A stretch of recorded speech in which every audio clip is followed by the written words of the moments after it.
And now, ABC's 2020.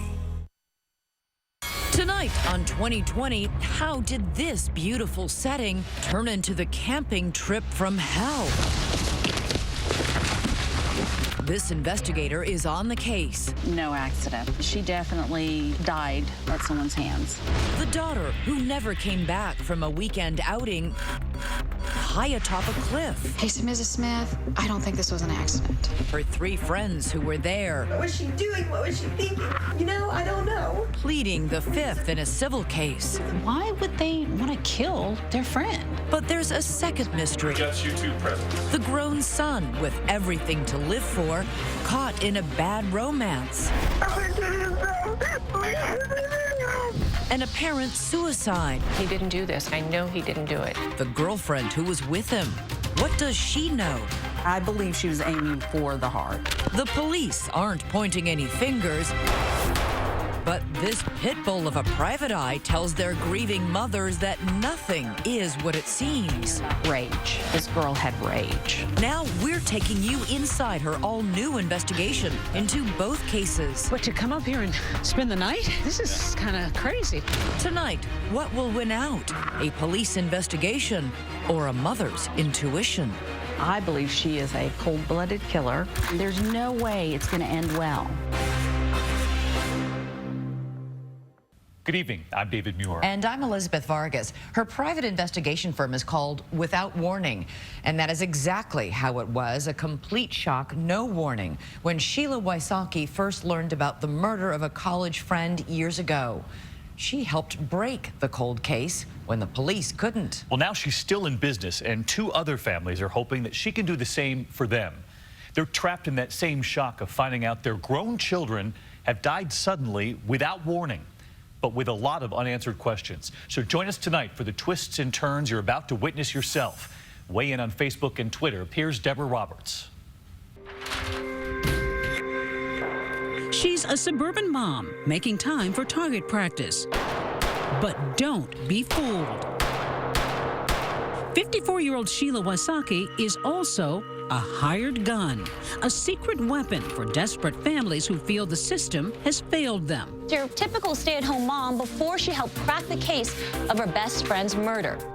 Sheila has made headlines as a soccer mom who doubles as a no-nonsense private eye. Her office is her car. She's always on the go, now working overtime for two devastated moms whose young adult children died under strange circumstances. Now they're pressing wrongful death lawsuits against the people they hold responsible. You look unassuming. Nobody would look at you necessarily and guess PI. No. But yet you get in there and you start digging. I dig. I think I owe that to the family. Whoa. Recently, her job brought her here. Not the typical place for a middle-aged woman. It's a sun and alcohol-soaked celebration called Wakefest. Kind of like Cancun with catfish. Each summer, small-town Smithville, Tennessee is overrun with partiers. There to cheer on wakeboarders, but mostly to float, flirt, and booze it up on Center Hill Lake. Bathing suits, bikinis, I mean, you can't go wrong. July 2015. Lauren Agee joins the fun with her longtime childhood friend Hannah Palmer. Here they are road tripping from their hometown outside Nashville. Lauren posting, "Can't wait for Wakefest this weekend." And Lauren's not just joining the party, she's the life of the party. Spirited, silly, and striking. An avid dancer, she's even performed in music videos. With devoted mom Sherry, her biggest fan. We were inseparable. You called her a mini-me? Mm-hmm. And she called you Mama Bear? Mama Bear. Let me hear that boy. Let me hear that boy. Let me. In her second year at a local college, she's studying criminal science. She wanted to solve mysteries. Kind of ironic, because you're trying to solve the mystery of what happened to her. Exactly. What happened to Lauren begins that weekend at Wakefest. Friday, she and Hannah slip right into party mode, all smiles on the lake. With them, Hannah's boyfriend, Aaron Lilly, and his friend, Chris Stout, whom Lawrence just met. Both men clearly adrenaline junkies based on their social media accounts. On land, on the water, in the sky. At night, they're at the only bar in town at the marina. That's Lauren waving the camera. Saturday evening, off-duty cop and Wakefest security officer Chris Yarchuk bumps into Lauren at the bar. What'd you make of her? She was energetic, lively. He sees her leave around 2 a.m. after a night of drinking, finding her way in the dark with Hannah, Chris, and Aaron. So they left. They left. 4 of them walked down the dock. That was the last you saw time her. I saw them, yeah. They're heading to their camping spot, an outcropping across from the marina, down the lake from the houseboats that make up Wakefest. There's a 35-foot drop to the lake on one side, a breath-catching 90-foot drop on the other. Hannah and boyfriend Aaron will crash in a tent. Lauren and Chris will bunk together in a hammock on the edge of the cliff. Incredible that anyone would sleep so dangerously close to a precipice. Samantha Arnold, friends with Lauren and Hannah, was on that cliff with the group the night before Lauren's death and says it was scary but thrilling too.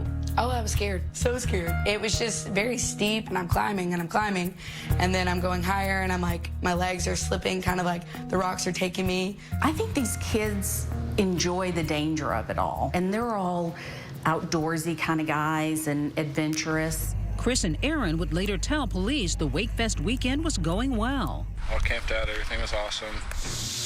We all drank, had a good old time. Eventually, we ended up making our way all back to the campsite. The only way to get to the site is by boat, which can be eerie at night. These are the voices of Lauren and her friends captured on a video she took. We're in a canoe. It's a cliff on both sides. Oh my gosh, this is crazy. We're going into a death trap. Death trap. Tragically an apt description. The next afternoon, Sunday, locals Lynn Blair and his son Dylan are fishing in the lake. It's around 4 o'clock, and they're coasting toward a cove near the cliff. So you were going right through this little area right through here? Yes. I looked over and saw something in the water. I went ahead and stopped, and I was fixing to drop the anchor. What'd you think you were seeing? Well, I didn't know. It bothered me. Something bright floating in the water. Hot pink shorts. Then the stunning realization. It's a body. She's lying face down. It was terrifying. And what's going through your mind? We knew it was a young lady. I'm thinking, she has a mom and a daddy. All those people's lives are going to be different from now on. Somebody's life is about to be ruined. Absolutely. That awful moment about to happen for Lauren's mom, Sherry, and her husband, Michael, who get a visit from police. He says, I'm sorry to tell you this, but your daughter didn't make it. Oh, my gosh. I said to him, where are the people that she was with? They are being questioned by police. These are recordings taken that week of Hannah, Chris, and Aaron. We need to know every step that happened. Everybody's pretty drunk. Chris tells police Lauren had been talking about leaving the campsite to go see someone. He says when they went to sleep, she was in the hammock with him. But when they woke up, Lauren was gone. I woke up and I woke him up and I said, where's Lauren? And he said, she got up a while ago. He was like, but I didn't feel her or anything. And I said, okay, have you seen her since? And he said, no. And I asked how long. He said he wasn't sure. Hannah saying she was worried, especially since Lauren's flip-flops, purse, and cell phone are still at the campsite. She didn't have her shoes. She didn't have her keys, wallet, phone. And she, would not leave without that stuff, you know? Yeah.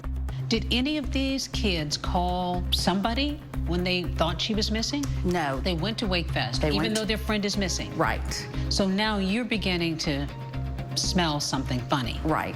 I honestly wasn't really worried about it because I didn't think anything had happened. I didn't think anything would happen. We were like, well, maybe somebody came and got her. And then we went down to the boat dock and we waited and waited and waited. And it almost seems like I'm a suspect right now, you know, but I know you guys are just doing your job. New tonight, family and friends want to know how a 21-year-old Hendersonville woman died in Center Hill Lake. She camped this weekend on the edge of a cliff. Her body found Sunday in the water below.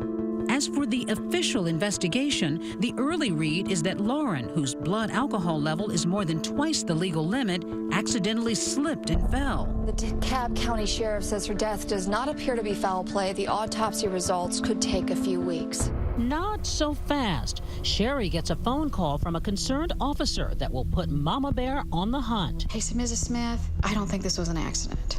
And the claws really come out when she sees this Instagram posted by Lauren's hammock mate, Chris Stout, the day after her daughter died. Wakefest 2015 went pretty good this year. Met some new friends that made it awesome. In the photo, Hannah and Aaron smiling on a boat. But worse, Sherry says that edited post originally said, Best weekend ever. He wrote best weekend ever. And you're gonna put on your Instagram best weekend ever? We were appalled. Appalled and now driven to get Sheila Wysocki on the case. Sheila is a pit bull disguised as a soccer mom. She has no fear. And that soccer mom has other balls in play, including a strikingly similar case for another mom who also suspects foul play in the death of her son. So suicide is not crossing your mind at all? Never crossed my mind.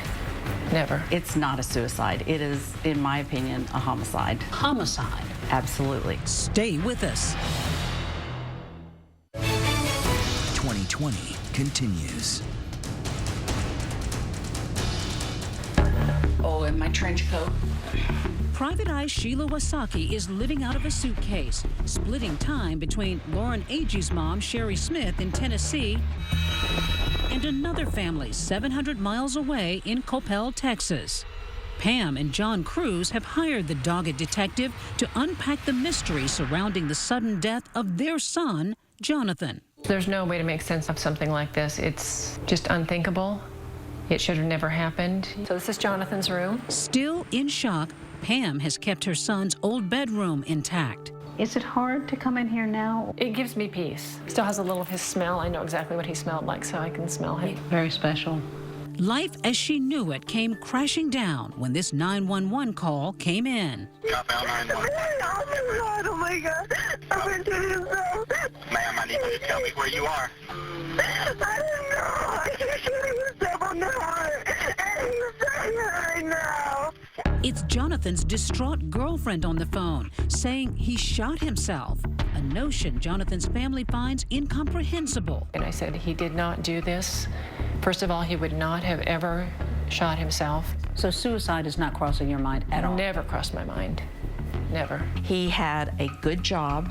He had plans for the future. He had a brand new car, the apartment. He was gonna go furniture shopping. Well, if you're gonna kill yourself, you really don't need that furniture. He was just exuberant all the time. He woke up in the morning with that, like, what are we gonna do today attitude every day. But actually, Danny, no, open this one first. He delighted in showering his younger sister Danny with presents. So he was just a giant teddy bear, you know?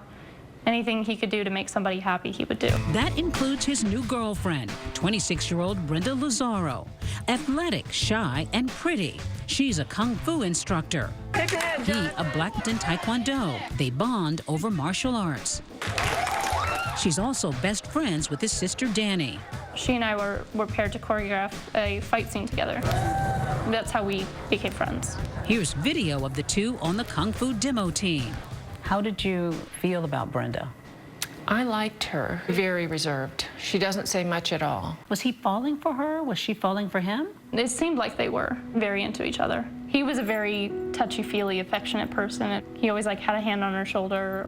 The romance moves quickly. After 3 months together, Jonathan and Brenda are already talking marriage, even children, taking happy selfies together. Then everything changes on Super Bowl Sunday 2014. The Seahawks are world champs.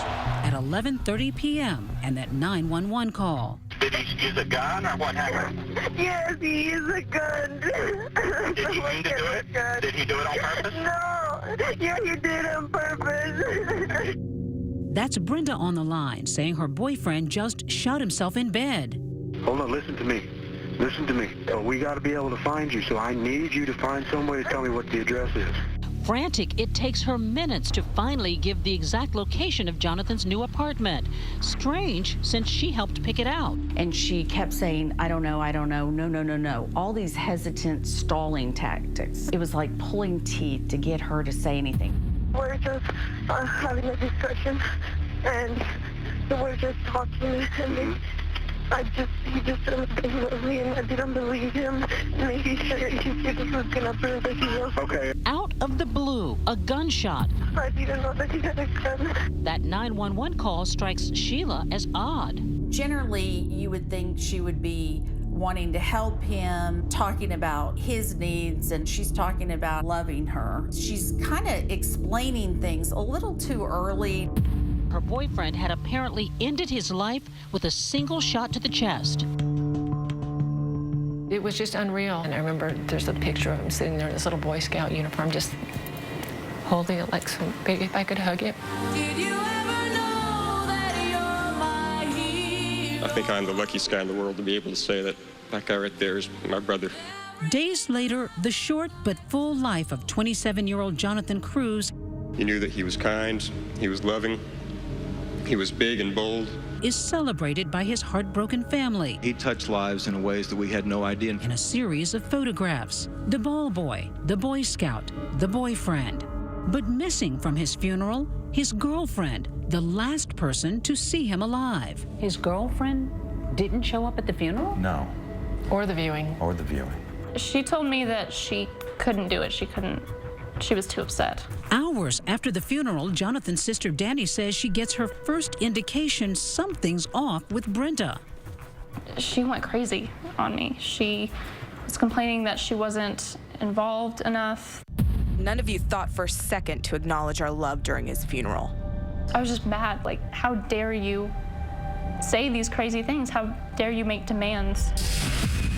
When we come back, Sheila takes us to Jonathan's apartment. What can we learn from a dummy?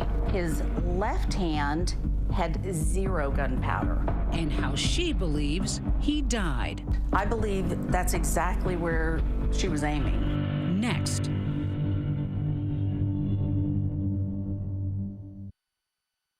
Pam Crews wants justice for her son, Jonathan. Police have made no arrests. They haven't closed the case, but it's inactive.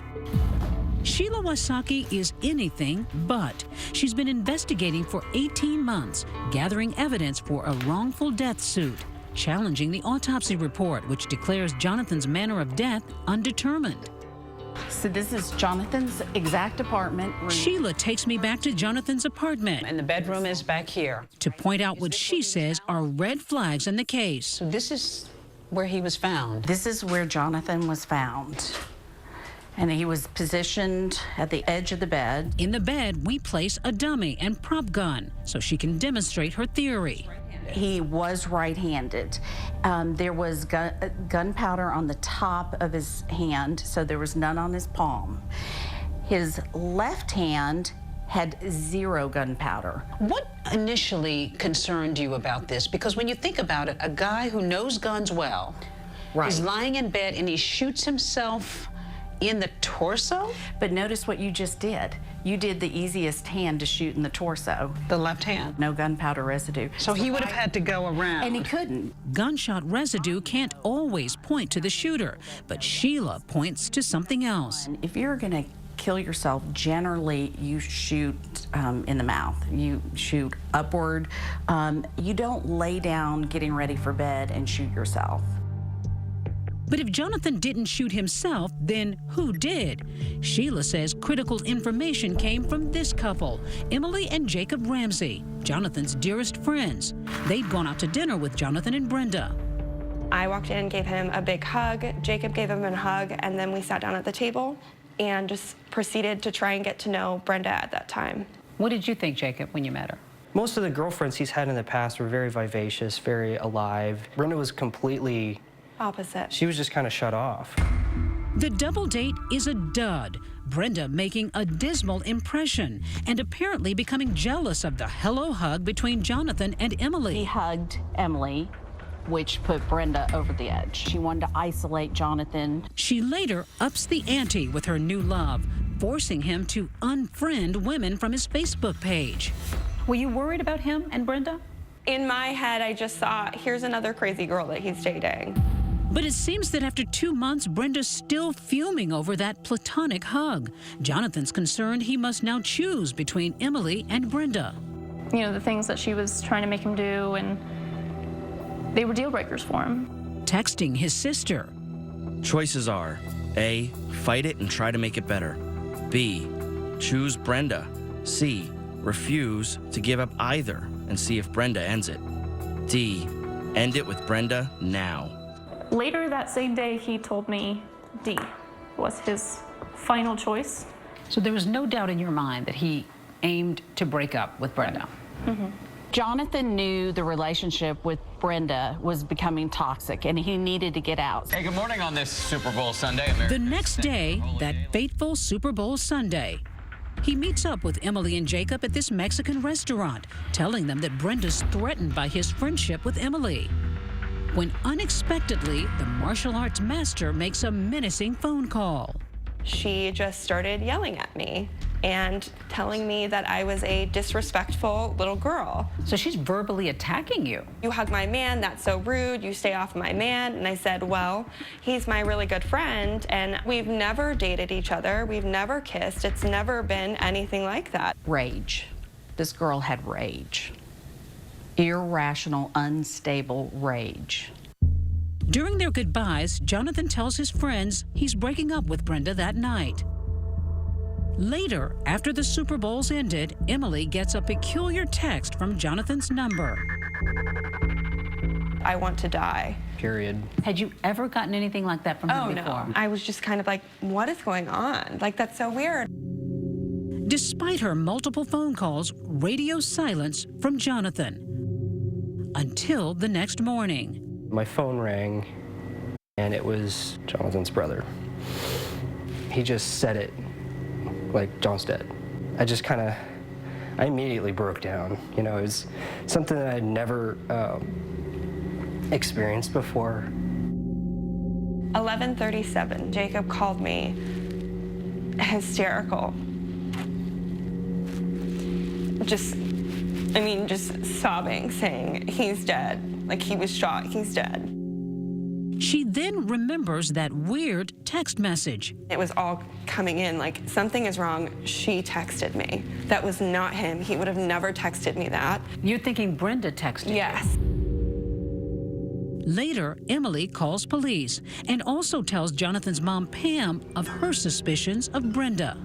My mother's heart was like, okay, this makes sense now. I knew right then. I knew. And what did you know? That she had done it. Why would she do it? What sounds like pathological jealousy problem going on. That's a story you hear every day. You know, people kill for that reason all the time. Pam's convinced that her son didn't commit suicide, that he was killed. So how do you think it might have happened? I believe she walked up and shot him, and then he rolled over. Jonathan was shot on the left side of the chest. The bullet passed through his body and lodged into the mattress. For Sheila, that bullet trajectory is key. For him to have done it himself, he would have had to shoot himself downward? Yes. But if, as Sheila believes, Brenda fired the gun standing over him, it's an exact shot. And what's interesting is in the 911 call, Brenda says he was shot in the heart. I believe that's exactly where she was aiming. He broke her heart that night by breaking up with her. And then she shoots him, possibly in the heart, you think? Right. I believe she was aiming for the heart. And speaking of that 911 call, Sheila says there's a lot of information to be gleaned from it. Take a second listen. Did he mean to do it? Did he do it on purpose? No, yeah, he did it on purpose. I think she answered it honestly, saying, no, he didn't do it on purpose, and then caught herself. A Freudian slip. It's definitely something to stop and think about in an investigation. How frustrating was it for you that police just didn't seem to turn anything up? There have been other police officers who have looked at this and are scratching their heads as to why there has not been an arrest.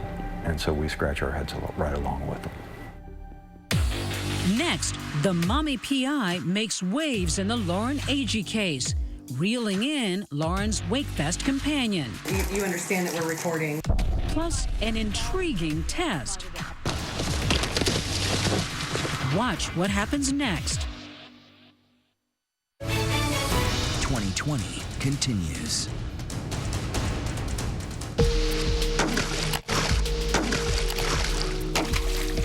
Sheila Wysocki's been working the Lauren Agee case on land and lake.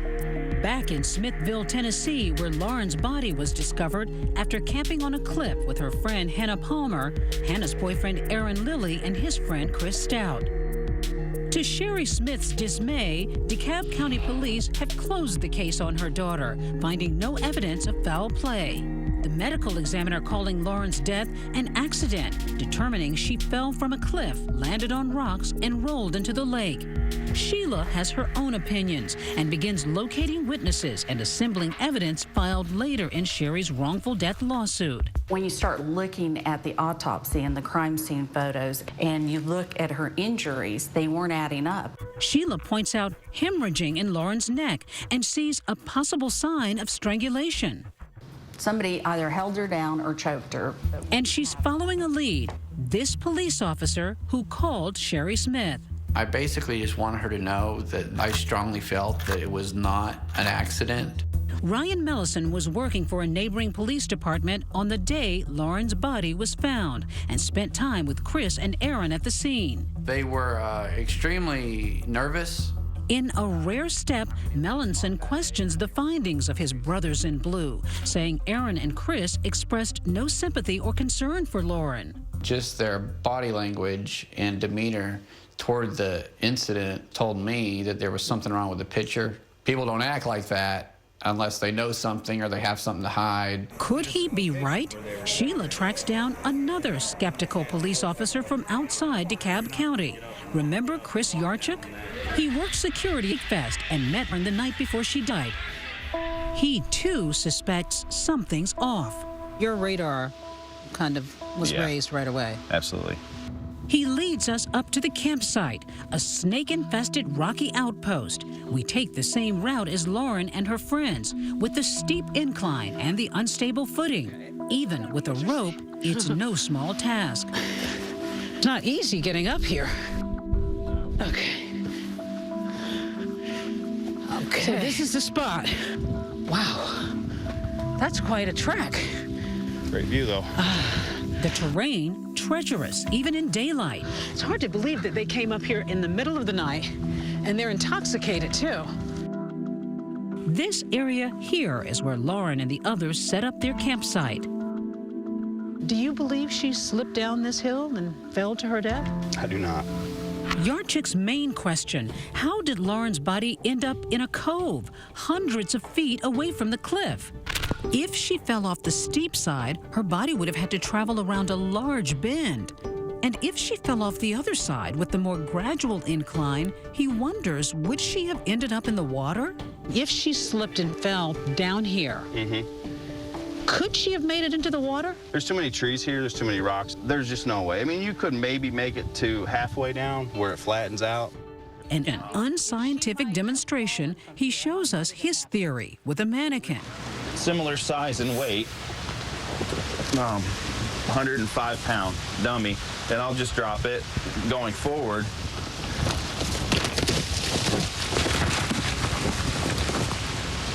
It was caught in the branches, didn't even make it down to the bottom. Correct, it's not even halfway down.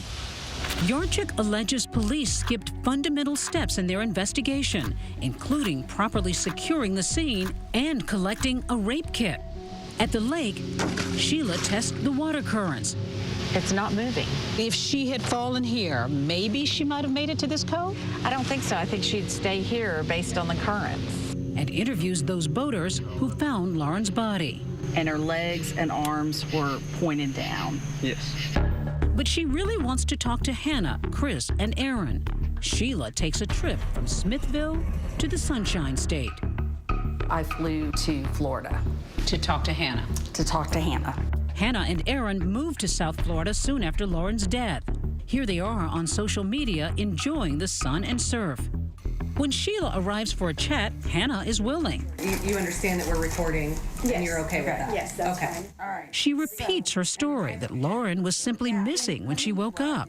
From the time I went to sleep to the time I went awake, there's nothing. It's just a void of what was she doing? What was she thinking? Was she peeing? Was she with somebody else? I don't know.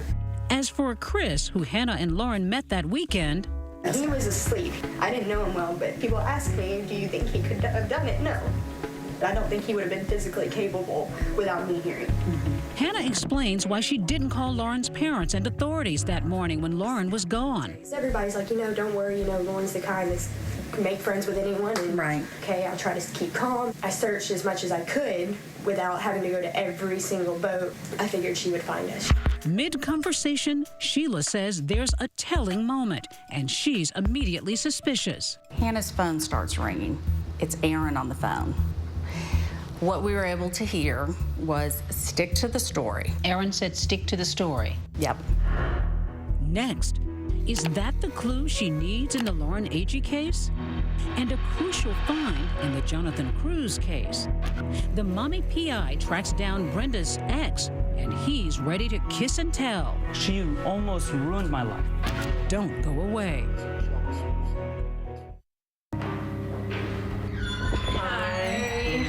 Nice to meet you. Two moms, and until this very moment, two strangers. This was actually her audition picture. Sherry Smith and Pam Crews, members of a sad sorority. You're both a part of this horrible club that nobody wants to be a part of. A sisterhood that we didn't choose to be part of, but we are. Both fueled by gut instinct and united by understanding. Why are they not here with us anymore?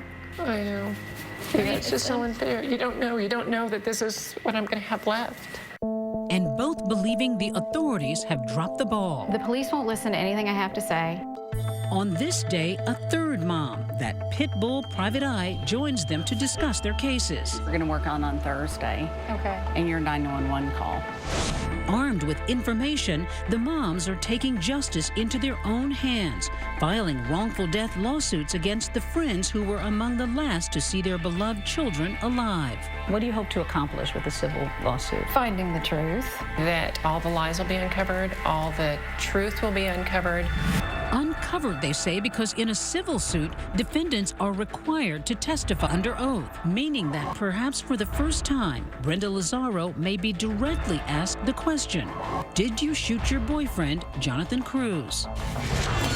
During her deposition, we asked that question, did you shoot Jonathan Crews? And she took the Fifth Amendment. Pleading the Fifth, the right not to answer because she may incriminate herself. If you have nothing to hide, why not just tell what happened? Just tell. Brenda won't talk, but in their deposition, some of the people closest to her do. Friends, family members, kung fu teammates. Some saying they don't think Brenda would kill. She's too sweet. I don't think she's capable of murder. She's a very bright and bubbly person. Others recounting conflicting stories of what Brenda told them. He put a gun to his heart. Well, she said he shot himself in the head. They were not even having an argument. She went to the bathroom, and when she came out, he was already shot. Who among those depositions stood out for you? What made me think we had a case was Matthew Kirk. Matthew Reza Kirk. He gave us a good profile of what Brenda was like to date. Matthew Kirk, Brenda's ex-boyfriend. She almost ruined my life. They met in college and were together for 5 years. She was jealous of any woman I talked to.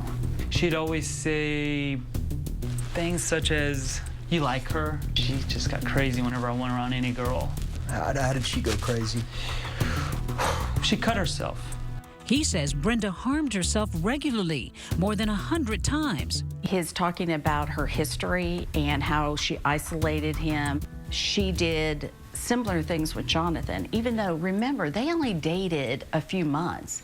Matthew says Brenda was possessive, yet never violent. Well, except for maybe once. She threatened to kill my mom one time. What'd she say? Well, no, she just held some scissors in her hand, saying, I'm gonna go see your mom. That was one time. And that's the time that I called the police on her. Brenda is jealous, creates drama, plays the victim. I believe she is a cold-blooded killer. Brenda Lazaro has denied all the allegations against her. If this is so clear to you, why isn't Brenda Lazaro under arrest? A great question for the Coppell Police Department. I do not understand it. In a statement, the Coppell Police Department says it does not have enough evidence to present to a grand jury. We tracked down Brenda Lazaro, still working at that kung fu school just minutes away from the Crews home. She's now married with a baby. Both Brenda and her attorneys declined to comment on the lawsuit. You've lost your brother, and she is living her life. I think it's hideous. What do you want her to know? I want her to know that she is not fooling everyone. That there are people out there who know exactly who she is. As for Lauren Agee, her Cliffside friends are also moving on, for better or worse. According to Facebook, Hannah and Aaron are now engaged, while Chris Stout is currently in jail for an unrelated DUI charge. And like Brenda, all pleaded the fifth in the wrongful death lawsuit filed against them. Hannah, Chris, and Aaron deny they had anything to do with Lauren's death.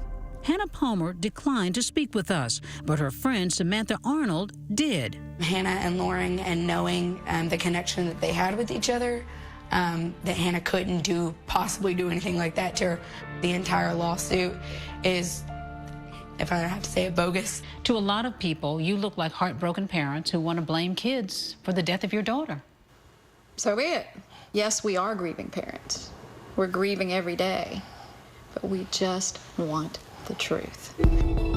Next, Sherry Smith finally gets her day in court. I have hope, and let's see how this goes. A judge's ruling. Of Lauren Taylor Agee, deceased, versus. Stay with us. While Brenda Lazaro, Jonathan Crews' ex-girlfriend, continues honing her martial arts skills, Pam Crews awaits a day in court against her. And Sherry Smith finally gets her day of reckoning, nearly 2 years after losing her daughter. A judge is about to decide if her wrongful death lawsuit against Hannah Palmer can proceed. I'm not nervous. I'm just, yeah, I'm nervous. First, a blow to Sherry's hopes. The judge dismisses nearly all the observations of witnesses like police officers Chris Yarchuk and Ryan Melanson, and the conclusions of private investigator Sheila Wysocki. Their opinions were not based on any relevant scientific methods, processes, and data, and seemed to be just pulled out of the thin air. In fact, we spoke with Dr. Jonathan Arden, a forensic pathologist. To me, the evidence is highly consistent with a fall off a cliff. As for the police investigation, the DeKalb County Sheriff's Department defends its detective work, saying there's simply no evidence in this tragic case that will support Lauren's death being considered homicide or foul play. And the judge agrees, ruling there will be no trial against Hannah Palmer. The court finds that the plaintiff has not produced any shred of evidence that anyone intentionally harmed Miss Agee. It's a disappointing setback for Sherry. Her lawyer, Alex Little, says they will appeal. But it's just another day in court, and we'll proceed on, and we expect to prevail in the end. Sheila says this about the judge's findings. Was I offended by what the judge said? No, because I deal with it every day and I'm prepared for it. And I love that people underestimate me. Keep it coming. Michael's downstairs. Sherry's lawsuit against Aaron Lilly and Chris Stout is still pending. They have not responded to request for comment. I am going to go and get a large glass of wine. No matter what happens, this grieving mom says nothing will lessen the pain of losing Lauren, an agony she doesn't need to explain to Pam Crews. To stay close to Jonathan, she wears a special necklace. This necklace I'm wearing, the little heart, has a little bit of Jonathan's ashes inside. Get to carry a little bit of them every day. He's such a good boy. After meeting, the two moms vow to stay in touch. I feel like I've known you for so long. I know, I feel like I've known you too. United in their love for their children, their loss, and the woman in whom they've placed so much faith. You get emotional with some of these cases, don't you? With all of them. Pam wants to be heard. She wants Jonathan to be heard. Same with Lauren and Sherry. And I hear them. And Sherry hopes Lauren can hear what's in her heart. So we are sending these to heaven, guys. All right, on the count of 3.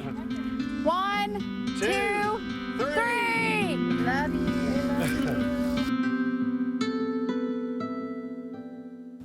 In a statement to 2020, Hannah Palmer wrote in part, "The court's decision allows me once again to look to my future.